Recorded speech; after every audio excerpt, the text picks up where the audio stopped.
Listeners of the Tron podcast, this is your host, Rashad Woods. I'm very excited today for this special guest who came over from California as a guest. He is involved with children's youth and now inspiring the next generation of Latino leaders. He's gone through trials and tribulations himself, so he knows exactly the space that he's coming from when he's giving his advice. He's a public speaker, and more importantly, he's a great human being. Raul T, Pereira. How you doing, sir? Good, Rashad. It's good to see you. I am so honored to be on your show. I think you overall, your podcast has a very positive message. So I am among giants. I saw some of your guests, and I'm humbled and honored to be here. I appreciate that. You know, I got a chance to really look at your background, and I was very inspired because you took what would have crushed a lot of people and you turned it into something positive, and you made a very good act of yourself. And more importantly, you spread messages. All your social media links are very uplifting and basically saying you are not defined by your limitations of your own self. So please tell your background first. Okay, well, my background is this. Oh, here's the thing, right? Because for the longest time, and it's human nature, for the longest time, I was stuck in old beliefs, in old stories. I like to tell people it's the stories we tell ourselves, right? So Yes. my origin story really began in East Los Angeles, California. And the hard part is this, because it still gives me chills, but it also gives me strength. I grew up in a household of alcoholism. My father is and was and is still is an alcoholic. So you can only imagine as a little child, you grow up in survival mode. And it's really, there's the psychology behind that. It's post-traumatic, growth and efforts that I'm now benefiting from. But at the moment, I didn't know if I was going to get the loving, caring version or if I was going to get the violent alcoholic who tore our house apart, and really made it miserable for mom and my two siblings. And I was the youngest one. I was always hopeful, but I always remember growing up, it was either one extreme or the other. It was either love or fear. And that messes with you. It's traumatic, right? And if you can think about, post-traumatic, right, symptoms, right? This was drip by drip, year by year, year by year. And that really takes its tolls, because I was able to, as a young man, be guarded, because I was developing a survival skill, really, if you think about it, right? From our reptilian brain sense of talk, I was really good at surviving, really good at not showing love, because I had this assumption that if I show love, weakness, it's never gonna last. Yeah. It's not gonna last, right? And the other thing was, the protective pattern I developed was like, well, if I let people in, they're gonna hurt me. Yeah, it was I the didn't let cocoon people you in. wrapped yourself in. Yeah. Totally. And exactly, that cocoon was safety, right? It was being safe, being able to survive. And then it turned out, as I started becoming a teenager and a young adult, where I started binge drinking. I started being away Thursday through Sunday. Everybody knew, like, oh, Raul's not around Thursday through Sunday because he's a big party freak. Yeah, I took on that identity because I didn't want to be around the household. And then I continued that, some would say, a destructive pattern of living in terms of the social life, drinking, partying. But I also was looking for more escape. So I started achieving more. I started going through, academics, and became an A student, became a dean's list guy, became the graduate student. I started managing, just taking off. And everybody was like, wow, dude, you came up from an effed up background and look at what you're doing. But guess what, Rashad? Inside, I'm still hurting. Oh my goodness, my brother. I felt like an imposter inside. Isn't that crazy? Isn't that absolutely bonkers, right? That the people who are looking around you say that you're successful, you have everything going for you, and inside you're like, you don't really know. You really have no idea, right? And that is such an odd, I don't want to say cross to carry, but it's a heck of a burden in life from the outside looking in to say, I'm really not that happy. And you know what, the twisted part, I love the way you said it, burden to carry. The twisted part is, the more I heard people say, wow, you really got it together, Raul, or I am so happy that you survived and you're really doing something out of your life, the more I felt like I had to continue to uplift that image. And it was fake. But But let me throw a little bit more at you then, just so I think that our listeners, so you're out there, you can be like, okay, well, yes, welcome to the world, Raul. It's cruel and whatnot. It is, but and it will continue to be cruel unless you do something about it. Correct. So fast forward 21. December 2021, we were visiting friends in the Bay Area over here in California, like San Francisco area, and I had a severe case of appendicitis gone sideways, multiple hospital visits, multiple surgeries, and I had a PICC line. I was being fed through a PICC line for 3 months in bed. It was Oh my horrendous. goodness. And laying between the walls of the hospital and in bed and throughout the time of healing, I had a lot of thinking. I mean, a lot of thinking to do and a lot of crying. I cried so much That's right. because when I was at the hospital initially, when we were visiting friends, it was around this time, actually in December. It was during COVID, and I was up on the 8th floor, I believe, and I was looking down at the window, and I was looking at my 2 children with their raincoats and their little boots waving up at me, and it was Christmas Day. And there you are in the And hospital. that crushed me, man. Sure.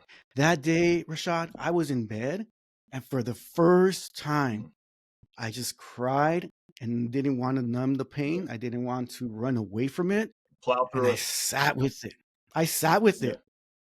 Yeah. I sat with it. Oh my gosh. I mean, and the reality about it is that, well, everybody gets to celebrate their holidays. Obviously, you always look at it from 2 perspectives. Number 1, I should be out there. Number 2, there are people who have it worse than me because I'm cognizant. I'm aware. Some people can't even open their eyes. But at the same time, in your personal life, it's like, okay, you know what? This is rock bottom. This is as bad as it got for me. And so now we're going to open up door number 2 because the reality about it is that there are second chapters in life, right? Absolutely. The company that I created for this podcast is called Second Half Promotions, right? And the reason I call it Second Half Promotions is because I'm in the second half of my life, so I look at it as, athletics notwithstanding, you can change and you can be involved with things. Your soccer or your football career is over. That ship has sailed. But your personal and professional well-being can accelerate. Yes. And I'm glad you went there because that's exactly what happened to me. I've had an awakening, a second chance, like you said. In there, I had a profound, deep thought, and then I went all in. So the thought was this. I was reflecting of all the crappy situations in my life and how I always was like, why me? Like, fuck, man. It's like alcoholism in my life, and I finally found the love of my life. We have 2 beautiful children, and now I'm in the, like, is this what really life's about? Right. Like, I want to be there for my kids, and it sucked. Right. And then I had the light bulb moment was, you know what, Raul? This just didn't happen to you, all of it, this didn't happen to you. It happened for you. Right. And it happened for me to make sense and to start giving meaning to my experiences and to my past. Right. And that was my wake-up moment because as soon as I started to heal, I went all in on psychology and learning. My background is in leadership, it's in human resources, learning and development. So I already know kind of the way humans developed in terms of a learning environment. And there was always something missing. And that missing link was the internal transformation. Right. And that's when that light bulb came on. Well, it's funny you say that because I was going to talk about your background. You didn't come from a place of you're educated in the field of human development and betterment, professionally and standards and things of that nature. But a lot of times, from experience and just life, you have to live those words that you're speaking, right? It sounds like a cliche, but it's like, hey, think positive. Hey, be slow to anger. Hey, observe, listen, all those things. It sounds like corny things because they look like bullet points when you actually read about them. But to actually practice this is very difficult. It's extremely difficult. Yeah. Oh my goodness. I think we're cut from the same cloth. It's hard, man. I'm not gonna say I've lived by it, but you know, when you do occasionally like find yourself Mhm. not doing those things, you're like, dang man, I actually reacted in the way that I was supposed to. You surprise Yeah, you're yourself, like, right? you know, like wow, that actually, you know, by not doing something stupid, you know, just to veer off, like driving, it can be Yeah. something so simple as driving in your car. Is it really Yeah. worth if somebody cuts you off to get back at? Is it like really like is the 5 seconds or 20 seconds or 2 minutes Mhm. that you could have got it back worth your life? Yeah. Yeah. Yeah. And I think this is why I, I'm I'm so happy I'm here, because I think, I'm able to come from a place of, now I'm able, in the last 4 years, in terms of my own personal growth and transformation, I'm able to come to a place where I'm actually happy, Yeah, and I'm thrilled with gratitude. right. And again, honestly, I am grateful that I grew up with an alcoholic. I am grateful that I went through this health emergency and I was out for 3, 4 months. I am grateful it happened for me, because with that insight, if I was unable to look into um, that invisible Mhm. bag, I call it, right? Right. That I was carrying as a child and as an adult, that bag is heavy, man. You carry it with Yeah, you, and there's truth behind this idea. Is like, oh, that woman or that man comes with a lot of right, baggage, right? That's exactly it. right, It's the metaphor, right. and when I talk about bag, I talk about the Yes, beliefs, right? And then that's the B, and the A is the assumptions that hold up those yes. beliefs, and then the G is the guardians, is the protective behaviors that manifest because of the beliefs and the assumptions. And for me, I shared some of those limiting beliefs as a kid. Yeah. Like, if I trust people, they're going to hurt me, so I'm not going to trust Well, anybody. I think the other You thing know? that happens to us is that, you know, I didn't have a background like yours, but I think what can happen to people is that I've said it before, you get zip coded in life, right? So your zip code ultimately becomes your world. And so your beliefs start being shaped by your ultimate surroundings, regardless of where you live. And so you start putting limitations because you know exactly your environment like the back of your hand. You can drive somewhere and not even know Yeah. how you actually got there. Name the street you turned on. You probably could. You know, name, you know, the specific area where something, but you have a point of reference. So we've become conditioned to things that are familiar to us. And so Hmm. typically speaking, you know, you reach a stage in life where, you know, as a kid, you're curious, but sometimes in stages of adulthood, you get less curious and you become more safe. You know, in your case, it was at a younger age, but people tend to gravitate towards things that make them safe. And the unknown is very difficult. And I say this as a martial arts analogy because I have a black belt in in karate, Hmm. right? Hmm. And yes, you're supposed to try to diffuse a situation. You're supposed to always walk away. I'm not advocating violence on any level. But if you do have to defend yourself, the first thing they tell you is to walk towards the danger, right? That means like because it's an analogy of a baseball bat. It's much better to get hit with somebody starting to swing than at the tip of it. The windup is what hurts you. The actual, you know, the full completion of a swing hurts you. The windup, you have a chance to stop. So you're supposed to come in and stop that baseball bat from hitting you. Yeah, that's a great analogy, my brother, because for me it speaks to what I teach and what I believe in. Now it's like behavior is contagious. Yes. It's in your zip code, right? So if you surround yourself with toxic people, or if in my case, I'll be honest with you, before I met my lovely wife, my circle was more alcoholics. My circle was Correct. more party animals. My circle was women or in relationships, and no disrespect to my wife, but being in a relationship where let's just stay, watch a movie, and get drunk out of our faces, because that was my wind up. That was my safety. That was Correct. my what I knew. That's like my identity. Right. And what I'm grateful for now is that I've discovered that I'm the author of my identity. Yeah. I'm the author Yeah. of those bags that I've carried. I have the power, and it's the initial awareness and the wake up call that we know people have dreams, and we know that especially people in leadership who want to make a difference in Right. others, and they're leading great folks and they have great missions, they want to show up, but then they still look at people in a negative light, or they come with empty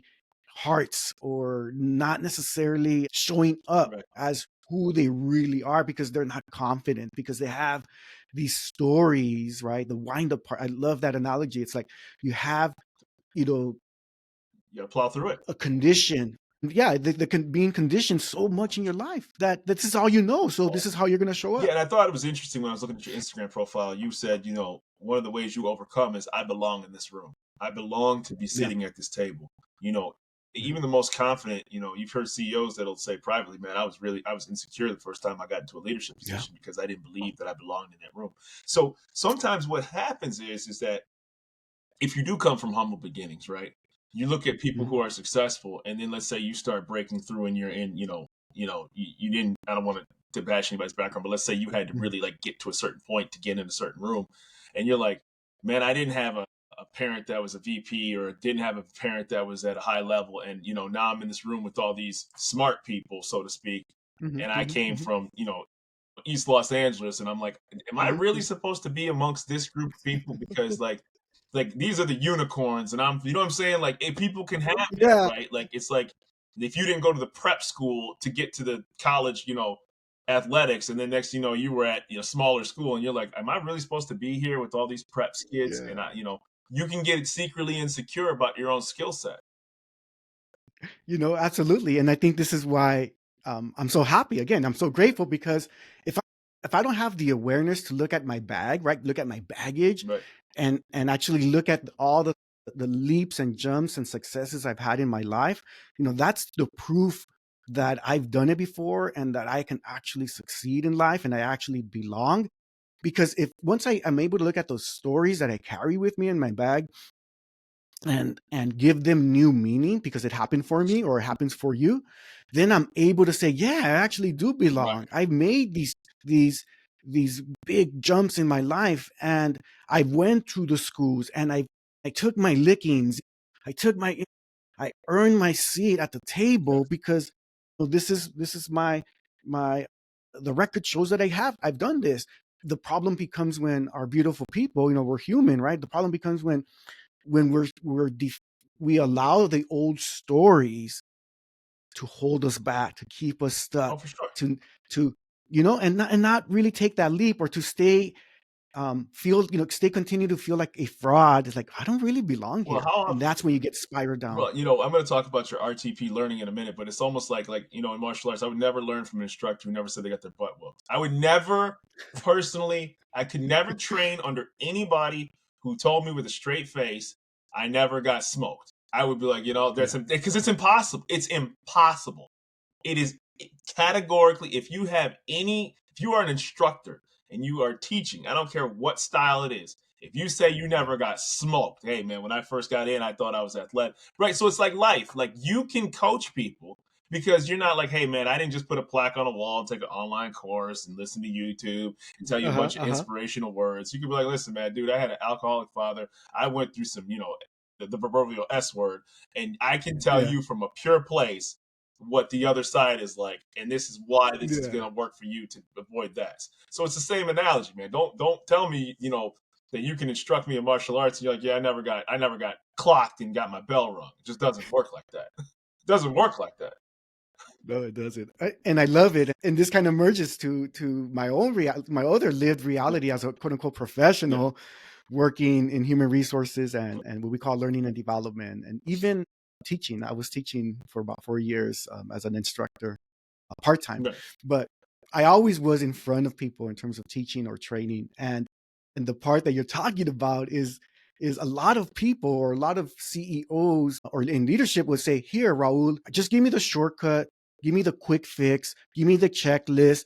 We're gonna throw training at the problem." And I knew back then that, oh, okay, we'll do it. You're paying me to train. I'm going to take your check and Yeah, yeah. I'm going to train you on the top 10 qualities that It's make hard for the you to have perfect that CEO. conversation with that person that wants an immediate result and say, listen, man, it, it, you can You're going to get beat You're up. gonna, yeah. Like, I'm just gonna tell you right now, like, man, like, hey man, let's just put this food straight to market. It's like, nah, man, we really need to test to see if it has allergens involved with it. You know what I mean? Like, this Yeah, is this is not gonna end well if I don't at least like food test this food. absolutely. That's, your analogy about martial arts. It's like, you know, and now, knock on wood, I am so, again, grateful and thankful to the good Lord that I can choose and pick who I want to work with. I'm not chasing money. And that's part of my chapter 2, right? There's no need. I come with gratitude, abundance minded, Right. that I'm going to work with the person who understands that internal transformation is where it starts. Right. If you want to express your success and externally and be able to lead a team or scale your company or whatever your goal is, that you will have a better opportunity to do that with a self-centered, clear inner transformation. So you're super crystal clear on who you are, how you show up, and who you're taking with you, is what I remember seeing in my trainings, where what I end up talking about is like, I'm gonna get a little bit nerdy here, but you cannot solve what we call adaptive mental problems with technical solutions, because that's what our current training system's like. It's like, throw a checklist at it, bad boy. give them more. Just AI that. You know what I mean? It's like you can't do that. It's like you must provide adaptive solutions to adaptive problems. So this is where I'm at today. It's like, once you learn to become an author of your own stories, you're becoming an adaptive master. You're learning the moves of becoming more and more adaptive, and that's the person who's going to win. Well, I think that, when I was looking at some of the testimonials of your coaching, I think a lot of people, are seeking services that you provide. So can you talk about, like, the services you provide, the type of people that reach out to you, and even, to a degree, what the introductory call really would be about, what stage somebody would be at when they reach out to you? Sure. Great. Thank you. So there's a couple of things. One is I don't advertise it as heavily, but I love training, and I do provide strategy and or training to organizations of all sizes, usually virtual, and it's learning and development. And it's really my style is the behavioral outcomes. Like, if there's no if the outcome of the training is just more tactics, then I'm not your guy. Right. But if you want the training to actually be more behavioral change, then I am your guy. So that's number one. And number two, where I'm really going all in is on one-on-one coaching. Right. I'm doing a lot of this part-time because I stay home with my kids, and the afternoons my time is dedicated to the kids. Beautiful. And if you have kids, you have to be on them, right? Right. Yeah, exactly. So my mornings are dedicated to one-on-one coaching, and what I'm doing now is I get a lot of pleasure out of it. This is part of my purpose, my calling. When I do the one-on-one coaching, I see the dramatic transformation of people and of individuals. So one of the things that I'm doing now is I allow not the right word. I provide people with a 5-day experience. Yeah. So it's not necessarily a call, but it's I have a landing page, or at least a conversation, because I want people to be like, you know what, Raul, I like your vibe. I'm dealing with my own demons. I have this imposter syndrome, and I really want to become more effective and more confident in how I show up. Yeah. Then I have a 5-day challenge. It's a 30-minute call each day, and it's a challenge to see how much can you transform in 5 days, because the transformation is what happens with your belief systems. And that's the introductory. It's a free offer that I give the listeners. And at that point, at day 5, I was like, if you want to continue to work with me, then this is what it would look like. If not, hey, congratulations, 5 days of transformation. I love you. I want to see you grow. I want to see your success, because I'm here to serve. Well, it's funny you say 5 days, right? Because you'll ask anybody, everybody will take that intro call, right? Like, it's cool, it's free, no problem. Do 4 more straight days of that. Right. So, like, it's the same thing. Like, it's like the New Year's resolution at the gym. Everybody's got the brand new clothes that still have from last year that still have the tags on them. Right. You know what I mean? Like the brand new shoe. You can tell. Like, listen. I'm far from a fit Adonis, right? But I do go to the gym regularly, and you know exactly what happens between New Year's Eve and like Valentine's Day. It's like all brand new. This is the new me, and then like as soon as the weather breaks, it's like I'm not judging. Like, God knows I'm not judging. Yeah. Having said that, sticking with it is hard. Sticking with it, I don't care what it is. The 5-day coaching is hard. Sticking with the workout is hard. Eating vegetables and putting away the potato chips is hard. It's supposed it really, like when there was a sign at the jiu-jitsu place that I train, I do karate much better than jujitsu. Full disclosure. Okay. And it says embrace the suck. Like you literally, like the old adage of listen, this is what I've started to learn. If something sucks, but it's working out for your benefit, stick with it. I love it. And that's what behavioral change is Yeah. about, right? If I didn't go there, if I didn't start unpacking the story that I was always going to be a victim of an alcoholic parent, I would never have quit. I quit drinking. I would never have used that limiting story and transformed it into something that gave me energy and rocket fuel, right? Because now this bag that I carried is my Isn't it jetpack amazing? because I'm flying. It's beautiful. And this is why I love being on shows like yours, because we get to talk about the real things, right? Like we'll talk up here, surfacey, technical things, but then, oh, let's go a little deeper because this is what, Well, the problem is it's actually not that complicated, right? If you actually it's break not. it down to its core elements, it's not that difficult. Like, right? So like stay away from the complaint. Like, like anybody who's ever read the 48 Laws of Power, right? They'll tell you one of the chapters in there. I can't think of the chapter. Stay away from the unlucky, right? I know it sounds like a cliche. Literally, if there is a person who always somehow finds themselves in something, and at some point, it's got to be them, and maybe it's you, right? And then you sit back and say, how did this end up? And to your point, it was a hospital bed with you. I'm not saying medical conditions don't happen, but at that moment when you're waving to your kids on Christmas, you'd be like, if I did anything to contribute to me sitting here at this moment and not being outside, then it's up to me to fix it. Yeah. You know, it's funny. You said that it is easy, but it's also difficult for many people. It is. Because it's identity based. Like, Raul, you're asking me to let go of all my alcoholic friends who love to party Thursday through Sunday. Mm-hmm. What are they going to think about me? It doesn't even matter. Right. It doesn't matter. It's taking that step and saying, I'm willing to elevate my standards, and because I'm becoming a better person. Right. And if I fall below those standards, then I'm falling back to those old patterns. And then who do you have to blame? At some point, I have to stop blaming my father. I have to stop blaming my circumstances and my situations and my friends. At some point, you got to be like, shoot, there's nobody else to blame. Right. I remember but yourself. I was listening to a quote from Andre Ward. I don't know if you know who Andre Ward is. Former light heavyweight, super middleweight champion boxer. Okay. And he was, he turned his life around. He said he was in the streets of Oakland doing things he wasn't supposed to be doing. And he's like, it's funny, my circle got smaller when I stopped doing terrible things. And I love it. That's exactly it. It's okay. Yeah, he was like, it was funny. He was like, as long as I was doing the destructive things, I had a lot of people around me. But as soon as I changed my life around, he was like, all of a sudden, it was like, why you want to do that? And he's like, it just got smaller and smaller and smaller. Because to your point, what you're trying to do, a very smaller circle of people are willing to do what you're trying to do. And this is why I'm able to say it's a free challenge that I give you, because again, no disrespect to nobody. I love you. I haven't met you, but I love you because I've been there. Oh, yeah. It takes a lot of courage to be like, shoot. Well, first of all, okay, this guy, I vibe with this guy, but I'm not there yet. So I'm not going to take him up on the offer. Or, someone's like, shoot, I'm going to take, I think I'm ready. I think I'm sick and tired of being an imposter. Exactly. And that's the person I want to work with. And again, we're all tippy-toeing. It's human nature. Oh, for sure. I was there. For sure.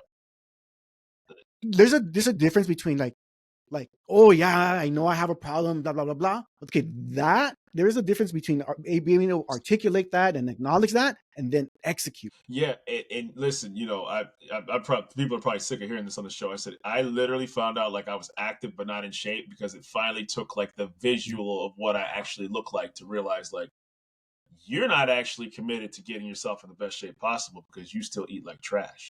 And so, right. I love it. And like when you actually start eating right and you actually start, and you see the results, you're like, well, damn, if I'd have did this 10 years ago, it could have been like this long. But like I was lying to myself. Like you were literally fooling, oh man, I can eat all this and still, do a 2 hours, 3 hours, 4 hours worth of workouts.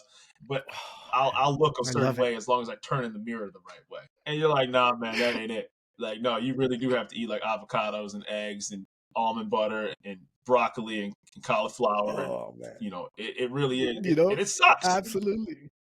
It does. But Rashad, you actually, again, you hitting it on the nail because we are committed to the identity of what we're doing. Like, you show me your results and I'm going to be able to know who you are. You show me your calendar, you show me what you're committed to. Yeah. You might say you committed to going to the gym, but if you're out there eating that donut, you're committed to eating that donut. Well, it's funny because you know what I it's mean? funny you say the calendar, right? Because like you'll find out when you actually like if you're actually trying to do things that are successful, if you ain't got a calendar, you ain't serious. Like you like I'm gonna tell you right now, because anybody who's tried to freestyle it's bombed epically, right? Like you cannot accomplish anything that you want to accomplish if you don't have calendars. That is the first step. Is putting it with the reminder. You It's gonna have to. suck when you want to take a nap and that alarm's gonna go off and you're gonna be like, damn, I really didn't want to do that. But once you start structuring yourself, then you'll be like, you'll start looking 2 or 3 days ahead. Do I need to modify that? Do I need to change that? This is upcoming. I can't miss this thing. Okay, I can push this back. And that's okay, but you have a plan. Absolutely. And I think the more you're able, like habits and all that, it sucks. It's hard, but I promise you, whatever frameworks you end up using for your own transformation, the more you stick it through and you start what's the word I'm looking for? Putting it in a calendar, to use your words, the more consistent you're going to be at looking for the results or going after the results you're looking for. And pretty soon you're going to really identify yourself as like, well, I'm somebody who goes to the gym. I'm not somebody who breaks down and starts drinking alcohol or eating those sugary snacks, because that's not who I identify with anymore. You're not going to vocalize that, but that's what's happening internally. You're right. And I always, for everybody who will always say, they're too busy, I'll always say this, like, if you ever find yourself in front of the Shark Tank crew, don't ever say that sentence. Like, if you ever, like, you know what I'm saying? Like, you can't, those words can't come out your mouth, man. Like, like, see you later. If you, like, the first word, if you're having a life-changing experience or you're trying to change your life and it's an opportunity, don't ever let the words "I'm too busy." You better find time. I don't care if you have to, you might miss some NFL on Sunday. Yeah, you might miss the big college game. You may even have to, if how bad you want it, miss a birthday, a family get together. You're that really big event you were looking forward to. But if you want it bad enough, I'm telling you right now, like, don't ever say you're too busy because those words can't come out of your mouth. And here's the other one too, and you'll identify with this. It's like, oh well, I really want to learn martial arts, but I don't have the money, right? Or whatever. Like, I want to do self development, but I don't have the money. If you want it bad enough, you're going to borrow some money. You wanted those 20-inch rims on your Cutlass Supreme. Shit, those were $5,000 rims right there. You spent, you know what I mean? You put that on credit and you're still paying for it.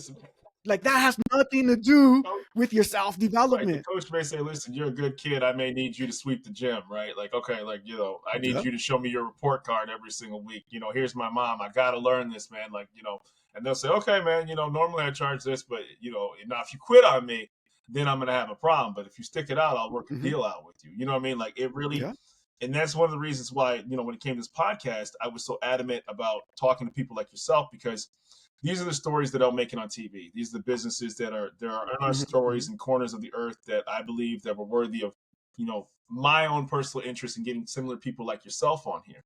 So I've always asked this of every guest, and I will continue to ask this: how can people find Raul T. Pereira? That name still trips me up. It's beautiful. Hey, but you're trying, and I love it. Most people don't care, so I love you. Okay, well, the best way is, you can connect. You can find me on LinkedIn, Raul T. Pereira. I actually I'm a solopreneur. I do have my own company, and I'm doing this, going all in on coaching. And the name of my company is called RTP Learning. And really quick side note, RTP is my initials, Raul Torres Pereira. So it's the RTP Learning, and my mom's is a first generation or Mexican immigrant. And when the nurse asked her, "Do you want a middle name for your son?" she said yes, but she put her maiden name because of the mistranslation. So her maiden name is my middle name. So it's Raul Torres Pereira. Such a funny story, but you can contact me there.